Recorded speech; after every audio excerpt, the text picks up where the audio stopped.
Өте тамаша, қошемет көрсетіп қояйын.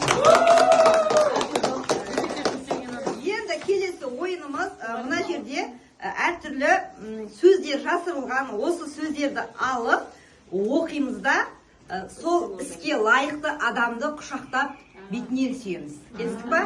Үлкеніміз кім? Жеңше? Кесекші. Қатыса беріңіз, тегін ойын бұл. Келіңіз. Құшақтайды тегесін ярып кетті, бұл ойын кетті. Ya oyna жеңшеден бастай берсеңіз. Я, жеңшеміз үлкен ғой. Одан кейін ер азаматтар.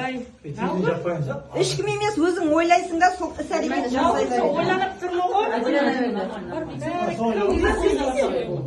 Ойнасай. Лаура Бекзат закрываешь. Кел Бекзат.